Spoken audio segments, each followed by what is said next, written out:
Assalamualaikum warahmatullahi wabarakatuh. Waalaikumsalam warahmatullahi wabarakatuh. Alhamdulillahirrabbilalamin. Wassalatu wassalamu ala asrafil anbiya'i wal mursalin wa ala alihi wa ashabi ajma'in amma ba'd.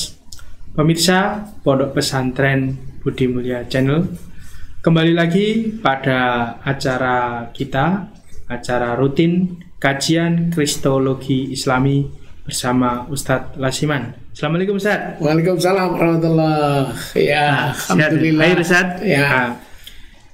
Pada kesempatan kali ini kita akan memasuki seri keempat terkait bagaimana kajian kurban pada kitab-kitab terdahulu. Untuk memanfaatkan waktu sebaik-baiknya, langsung kita persilahkan Ustadz Lasiman untuk memberikan wakaf ilmu kepada kita. Monggo Ustadz, silakan Ustadz. Alhamdulillah.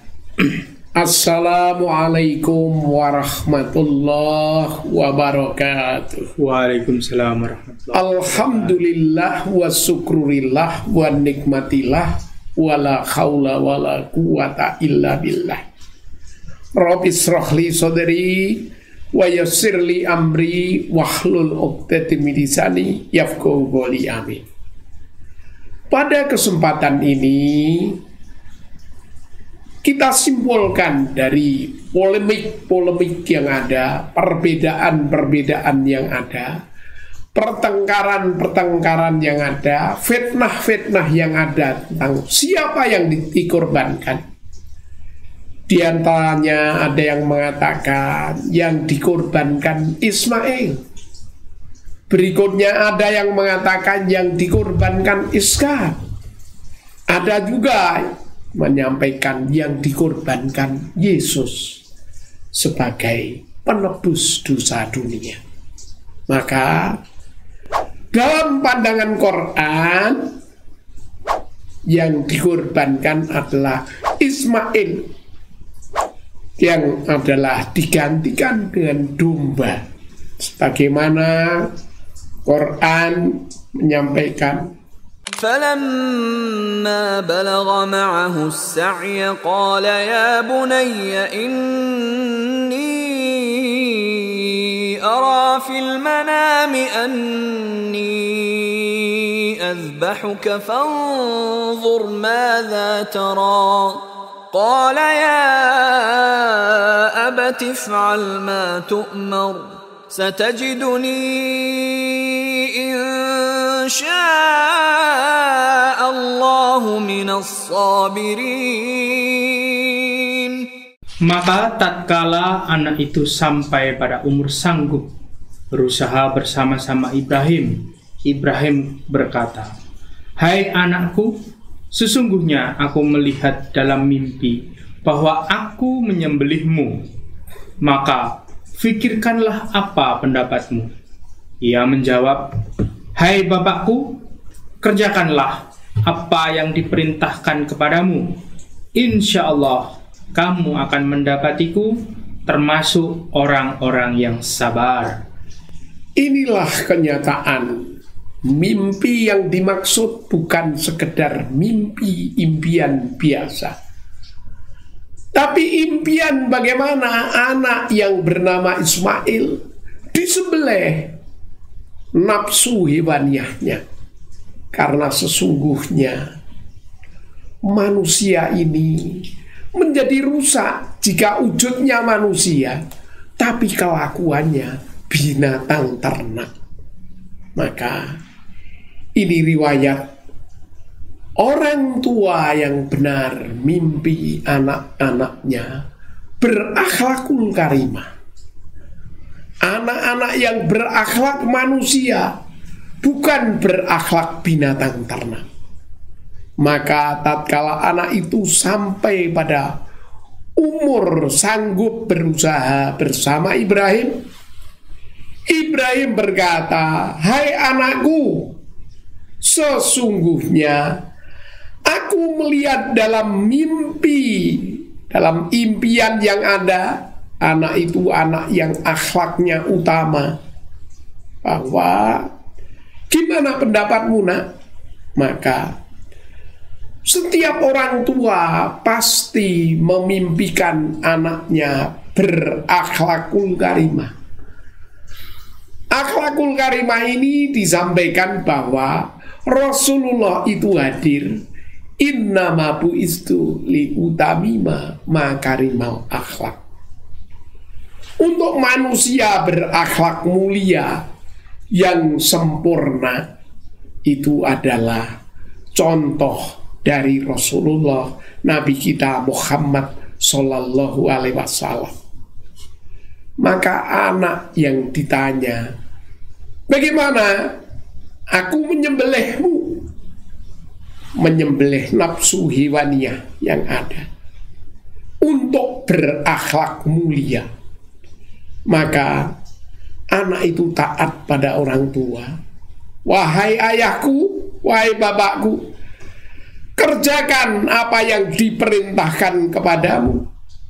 Insya Allah kamu akan mendapatiku termasuk orang-orang yang sabar. Sabar adalah puncak dari segala kebaikan yang utama.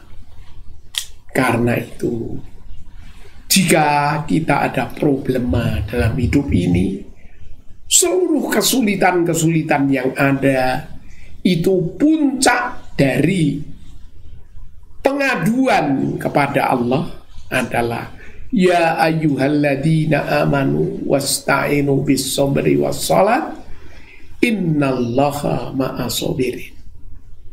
Itulah kesabaran. Dan kesabaran itu mesti berlipat ganda. Jika kita menghadapi problema, jadikan sabar dan sholat sebagai tempat pengaduan yang terakhir, yaitu sabar dan sholat hingga di batas negeri. Maka akan dibacakan Quran surat Ali Imran ayatnya ayat 200 sebagai berikut. Ya ayyuhalladzina amanu isbiru wa sabiru wa rabitu isbiru wa sabiru wa rabitu wattaqullaha la'allakum tuflihun.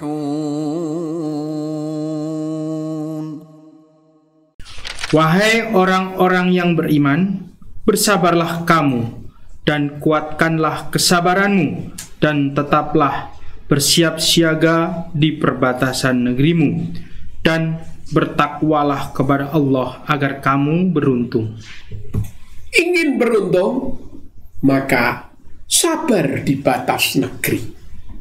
Kita masing-masing punya negeri. Negeri kita adalah hati kita masing-masing. Dengan batas kesabaran maksimal, itulah batas negeri kita. Setiap pribadi mempunyai hati, dan batas negeri kita adalah hati kita. Maka diingatkan dalam segala ujian yang ada dalam hidup ini, wala nabluwanakum bisyai'in minal khaufi wal ju' wa naqsi minal amwal wa anfus wa samarat wa basyiri sabirin alladzina idza asabathum musibah qalu inna lillahi wa inna ilaihi raji'un.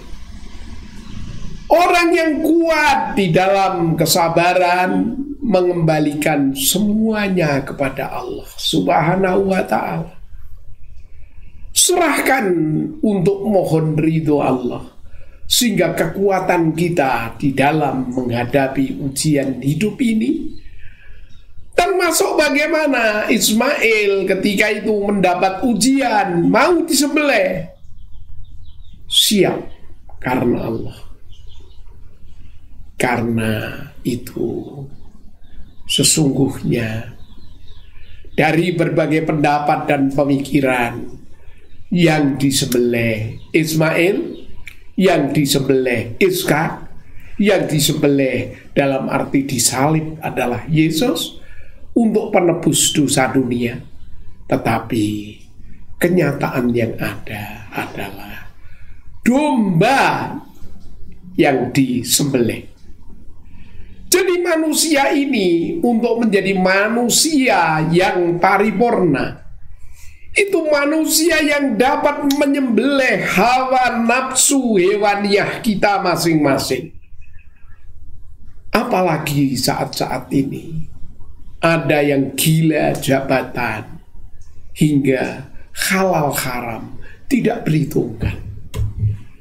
Ada yang gila jabatan, ada yang gila harta, ada yang gila wanita, hingga menghalalkan semua, termasuk gila pria. Wanita-wanita yang mencintai pria, atau pria yang mencintai wanita, atau yang mencintai harta dan emas permata.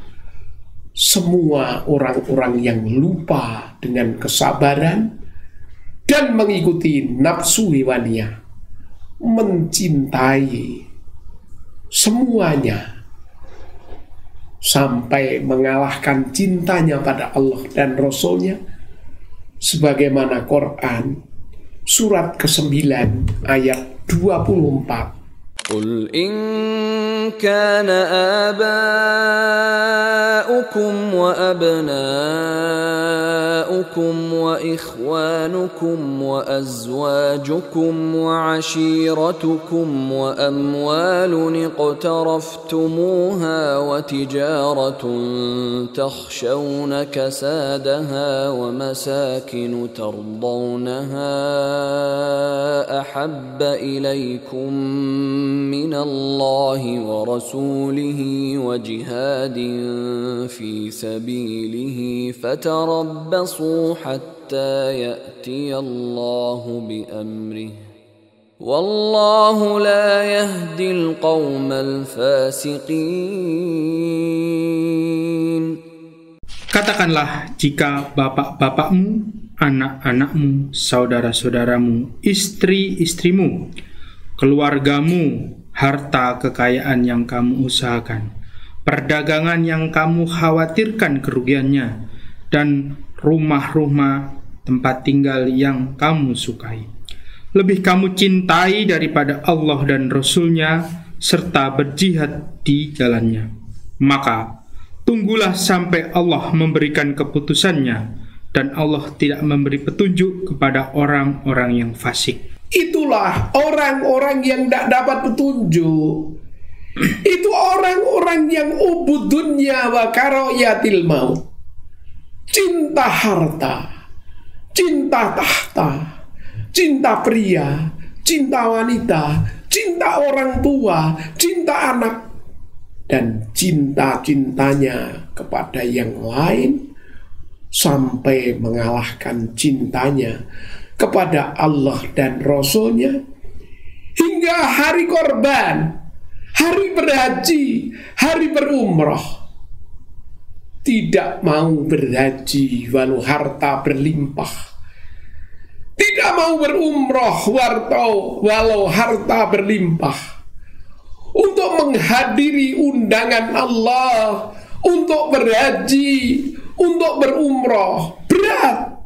Karena urusan cinta dunia, cinta profesi, cinta yang lain lagi, hingga cintanya pada Allah dan Rasul-Nya sampai dikalahkan, hingga panggilan Allah tak dilaksanakannya.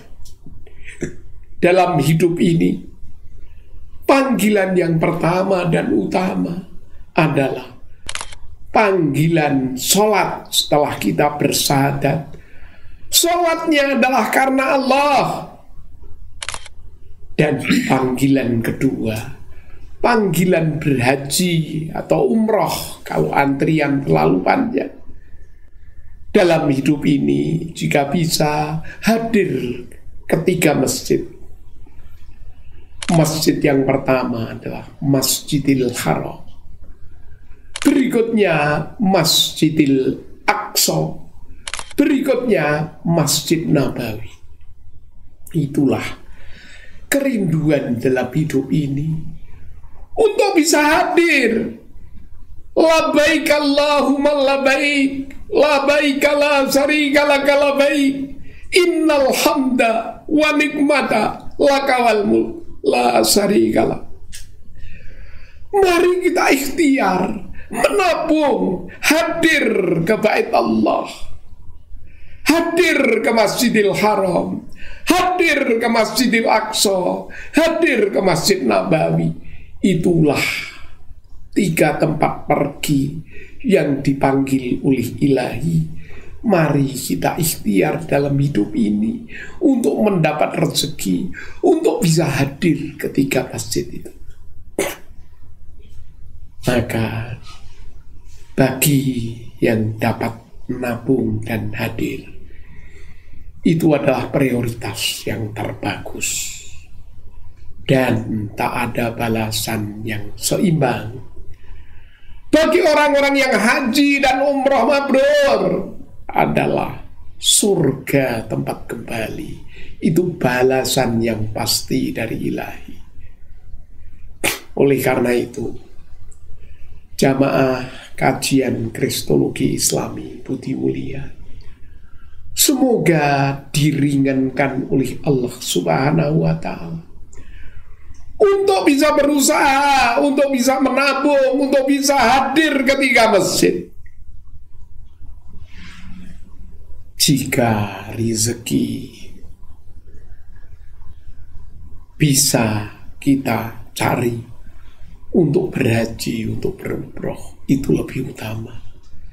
Namun jika berat adanya, hingga belum punya kemampuan untuk sampai sana, paling tidak kita dalam hidup ini berusahalah sering melaksanakan sholat subuh, sholat 5 waktu, khususnya subuhan, dilanjutkan pengajian, dan sholat zuhur. Orang yang melaksanakan sholat zuhur setelah ngaji, waktu zuhur tiba masih di masjid, kemudian kita sholat, melaksanakan sholat zuhur, pahalanya sama dengan orang yang haji sempurna. Bagi yang belum memiliki rezeki untuk hadir berhaji berumrah adanya, itulah. Dan panggilan yang berikutnya, panggilan sholat. Sholat itu adalah sungguh nikmat Allah yang diberikan kepada kita yang sangat banyak. Maka inna a'toina kal kausar fasholli li rabbika wanhar inna sani kabuat abadar. Nikmat Allah yang mana lagi yang kamu sembunyikan? Bukankah 34 kali dikatakan di surat Ar-Rahman,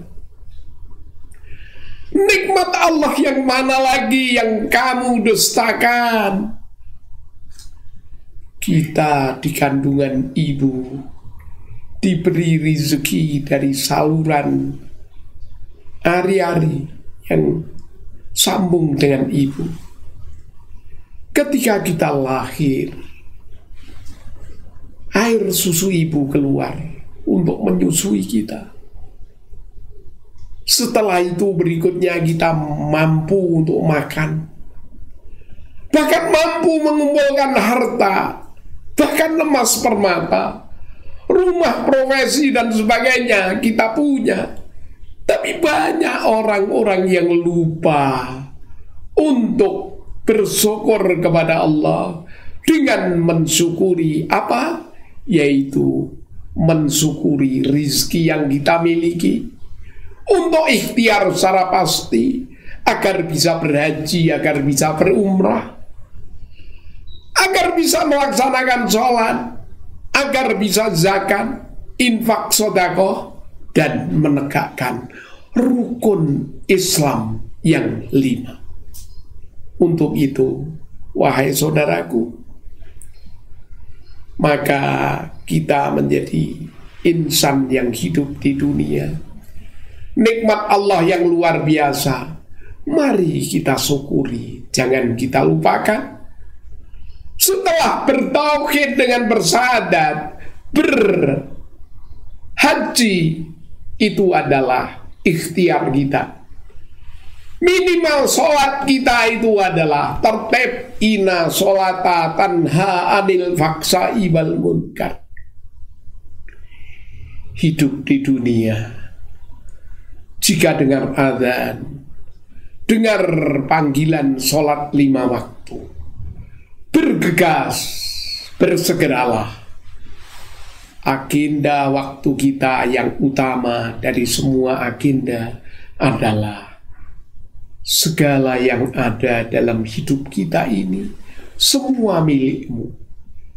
Jika adzan sudah tiba, Allahu Akbar, Allah Maha Besar, segera sholat untuk menyembelih nafsu hiwaniyah kita.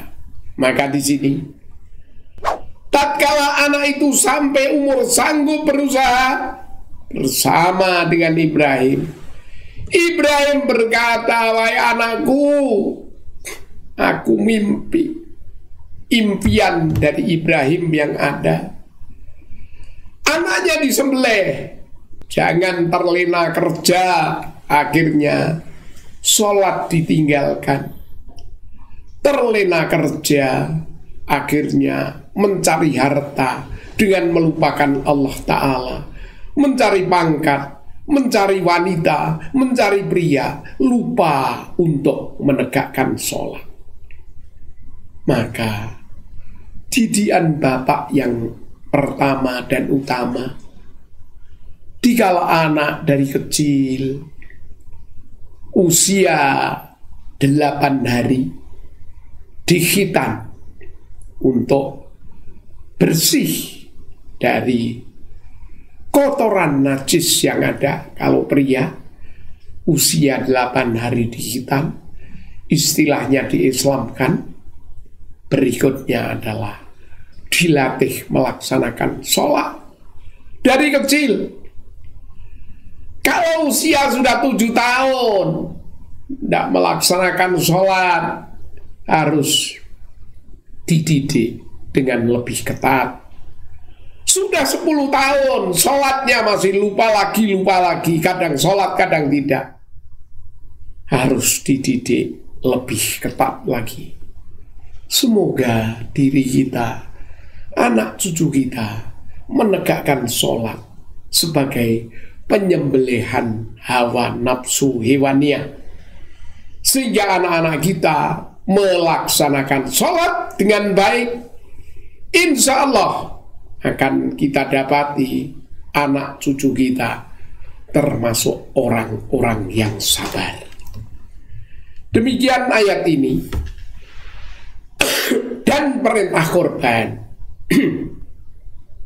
disampaikan di kitab terdahulu, kitab Kejadian 22 ayat 2. Dipersilakan dibaca oleh Ustadz Furqan. Kejadian 22 ayat 2 yang artinya, firman-Nya, ambillah anakmu yang tunggal itu yang engkau kasihi, yakni Ishak. Pergilah ke tanah Moria dan persembahkanlah dia di sana sebagai kurban bakaran pada salah satu gunung yang akan kukatakan kepadamu. Ini adalah kitab Kejadian. Firman-Nya, ambillah anakmu yang tunggal itu. Anak tunggal, ya, ini yang suruh ngambil ini siapa? Ibrahim atau Abraham. Suruh mengambil anak yang tunggal yang engkau kasih, yakni di sini dikatakan Ishak. Padahal anak Ibrahim itu ada selain Ishak, itu yang pertama lahir adalah Ismail. Maka kalau di sini ambillah anakmu yang tunggal itu, yakni Ishak, ini tanda tanya. Benarkah anak tunggal dari Ibrahim atau Abraham itu Ishak? Perlu kita teliti. karena ada orang yang merubah ayat-ayat Allah karena kedengkian yang ada. Dan pergilah ke tanah Moria dan persembahkanlah dia di sana sebagai korban bakaran pada salah satu gunung yang akan dikatakan kepada.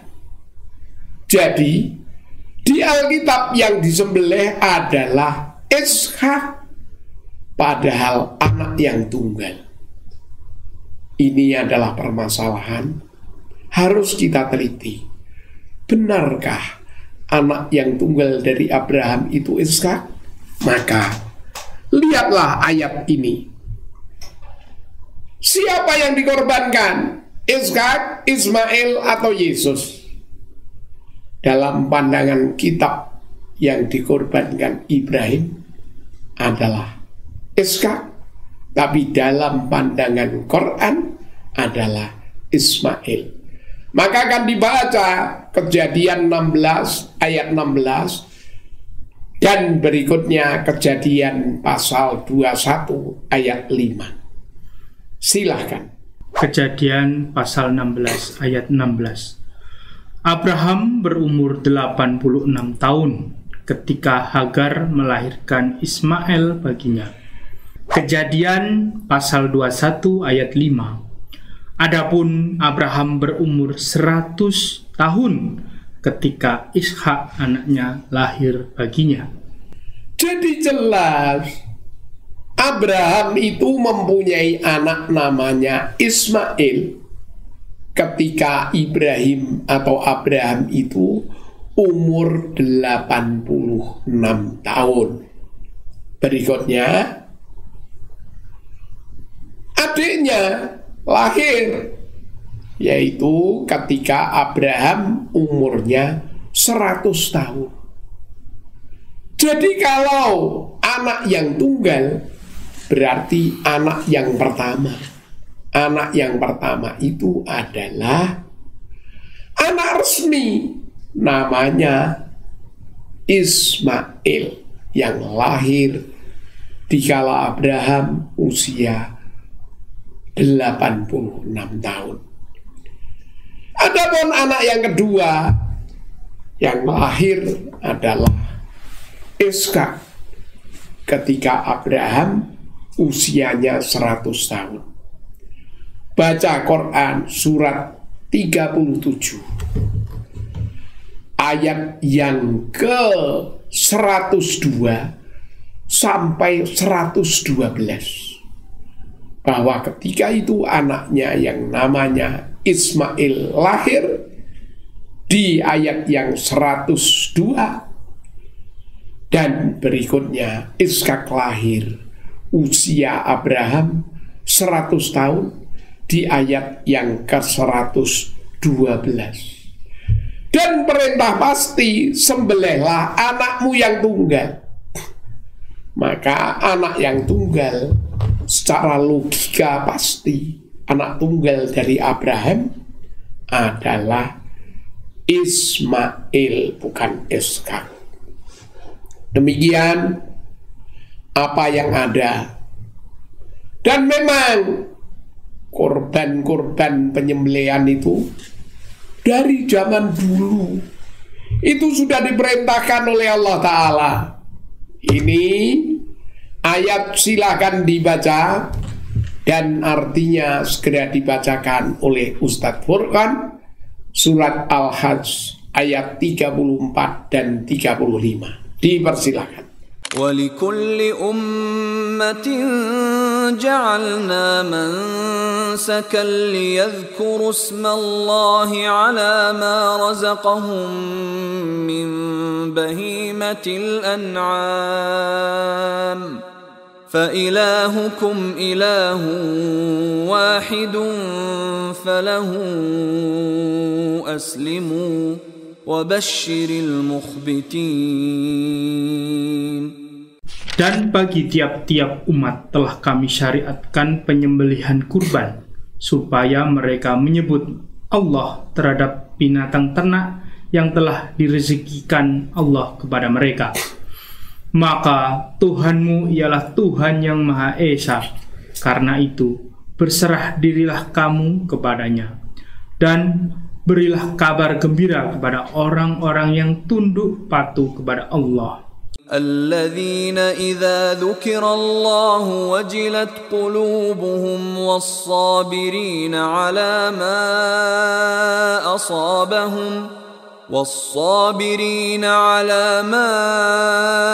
أصابهم والمقيم الصلاة ومما رزقناهم ينفقون, yaitu orang-orang yang apabila disebut nama Allah, gemetarlah hati mereka. Orang-orang yang sabar terhadap apa yang menimpa mereka. Orang-orang yang mendirikan sholat, dan orang-orang yang menafkahkan sebagian dari apa yang telah kami rezekikan kepada mereka.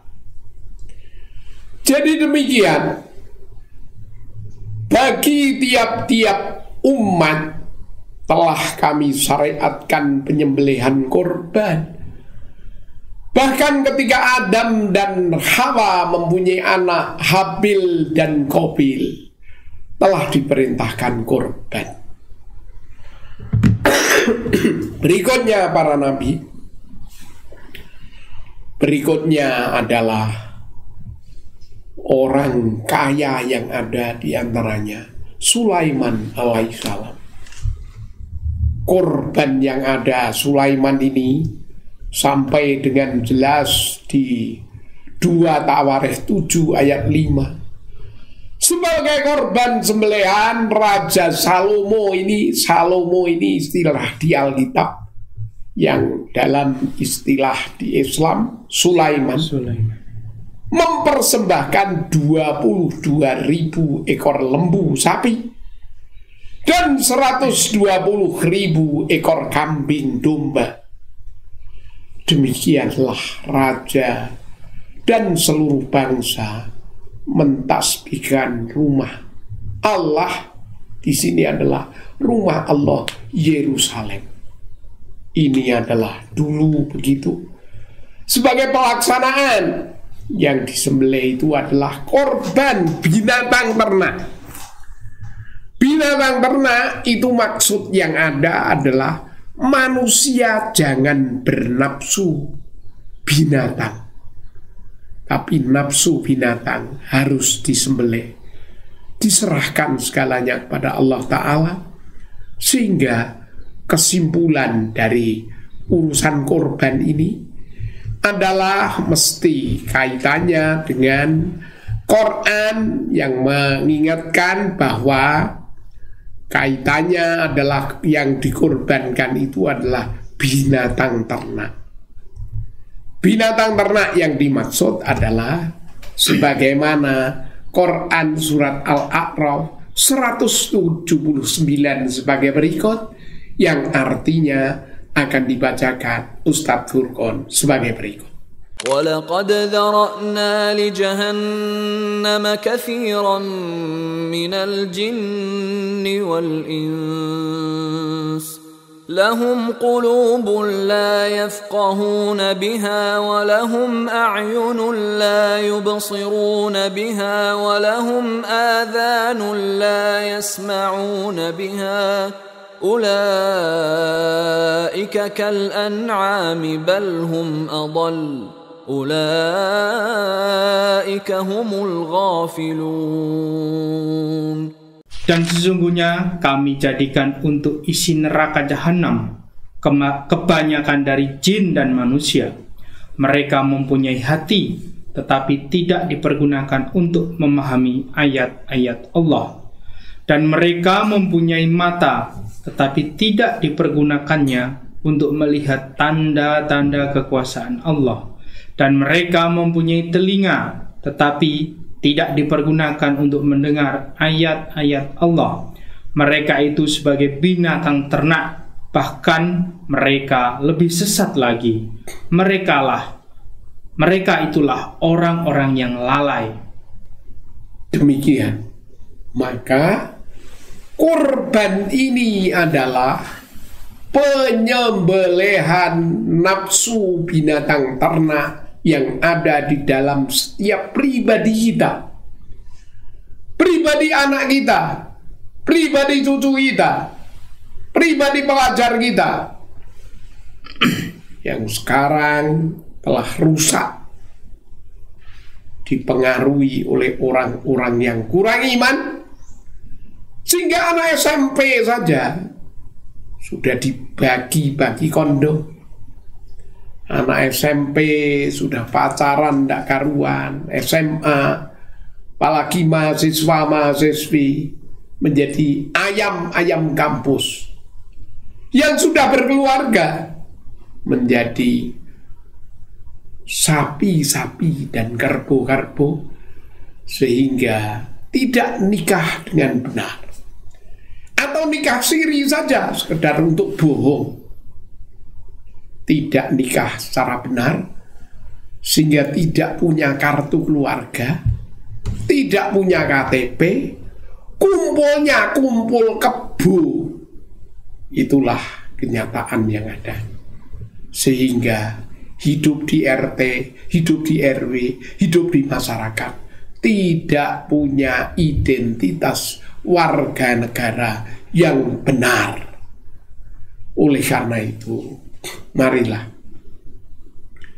kita korbankan diri kita, diri anak cucu kita, untuk menjadi pribadi-pribadi yang Islami, yang berakhlakul karimah, sehingga akan menjadi warga negara yang benar.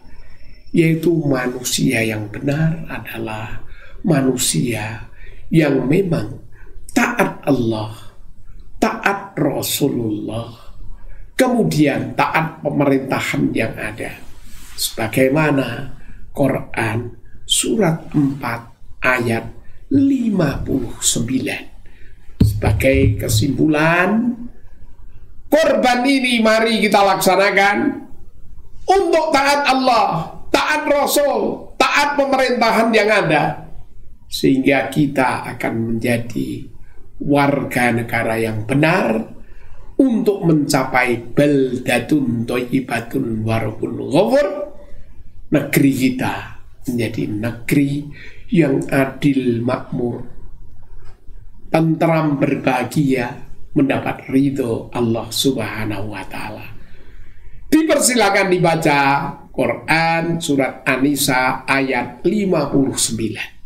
يا أيها الذين آمنوا أطيعوا الله وأطيعوا الرسول وأولي الأمر منكم فإن تنازعتم في شيء فردوه إلى الله والرسول إن كنتم تؤمنون بالله واليوم الآخر ذلك خير وأحسن تأويلا.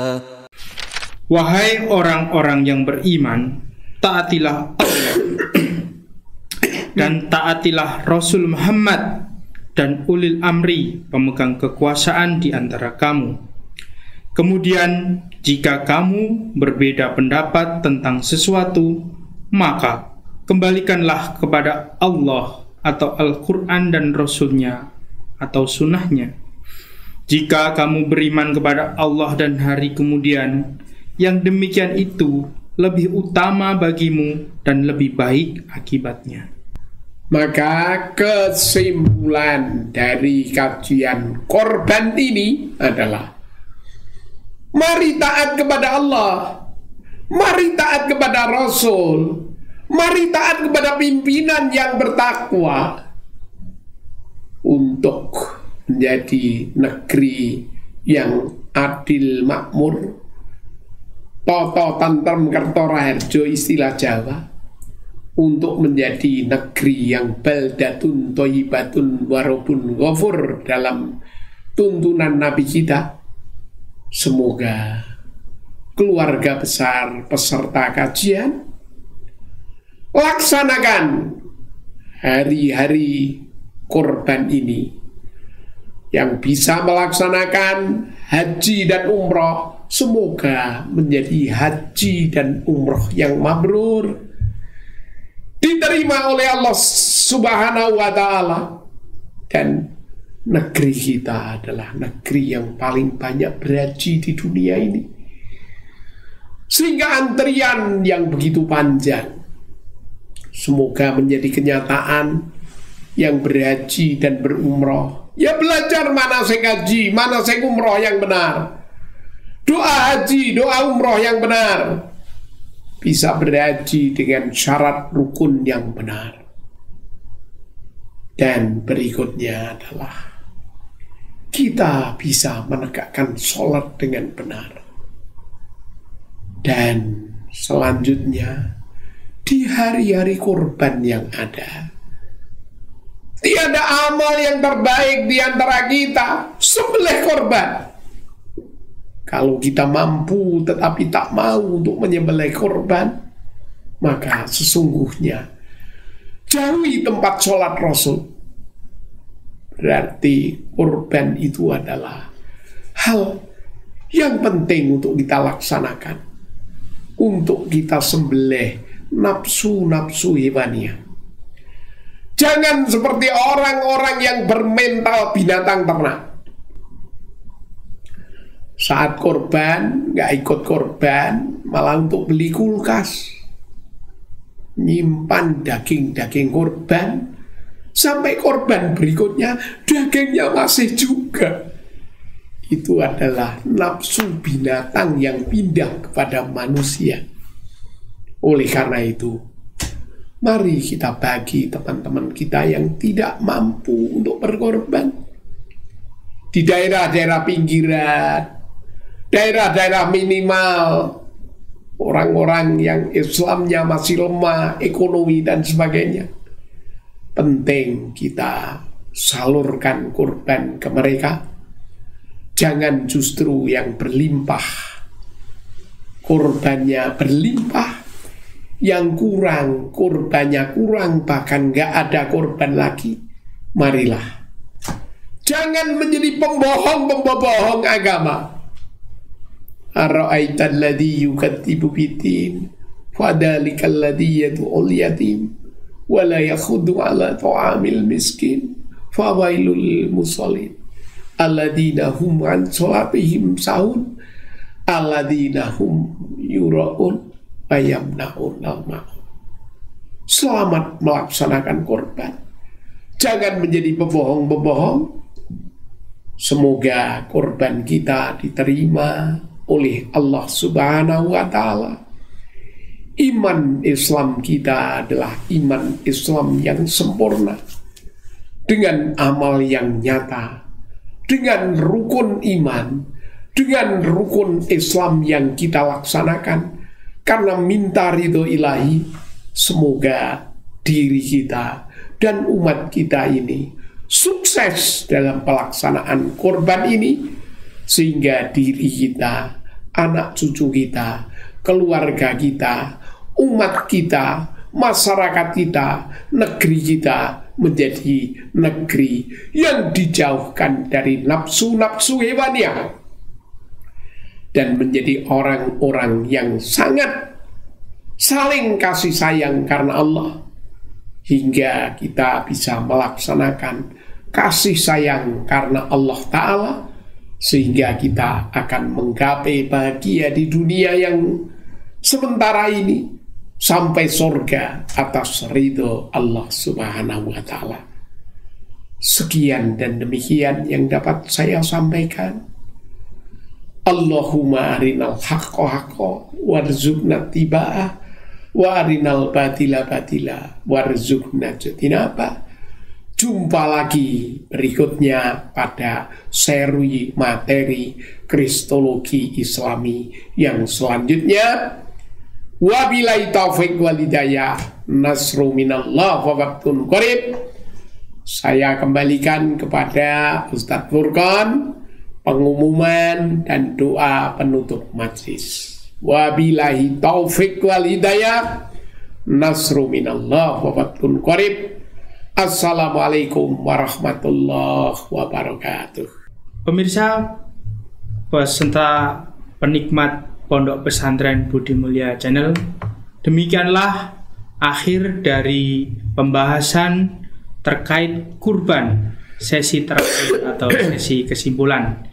Dari sekian banyak tadi, hal-hal yang bisa kita garis bawahi adalah, menurut catatan saya, yang pertama adalah ternyata bahwa yang dikurbankan atas perintah Allah kepada Nabi Ibrahim adalah Nabi Ismail. Itu yang pertama. Dari situ kita bisa mendapatkan ibrah atau pelajaran bahwa kita diperintahkan untuk bersabar. Jadilah sabar dan sholat sebagai penolongmu. Jadi ketika kita mendapatkan ujian, maka kita harus bersabar. Dan hal yang bisa kita lakukan adalah beribadah kepada Allah. Salah satunya adalah dengan meningkatkan ibadah sholat kita. Kemudian selanjutnya, dari situ peristiwa sekitar kurban dan sholat, kita ternyata diberikan pelajaran untuk senantiasa bersyukur kepada Allah. Bentuk syukur kita yaitu menafkahkan atau membagikan sebagian rezeki yang kita miliki untuk berbelanja di jalan Allah. Salah satunya adalah melaksanakan kurban. Di situ adalah bentuk kita secara simbolik mengorbankan nafsu hewaniah kita untuk kita korbankan, dan kita mendekat kepada Allah, kita meninggalkan larangan-larangan Allah. Begitu juga di poin terakhir tadi, secara semangat dan berapi-api, Ustadz Lasiman mendidik kita untuk taat kepada Allah, taat kepada Rasulullah, taat kepada ulil amri atau pemimpin-pemimpin kita yang secara sah telah kita pilih. Demikian serangkaian diskusi, serangkaian ceramah yang kita selenggarakan pada kesempatan kali ini. Saya Furqon Rahmat Widodo, mohon maaf, mohon ampun apabila ada segala salah kata, salah khilaf. Akhirul kalam, Assalamualaikum warahmatullahi wabarakatuh.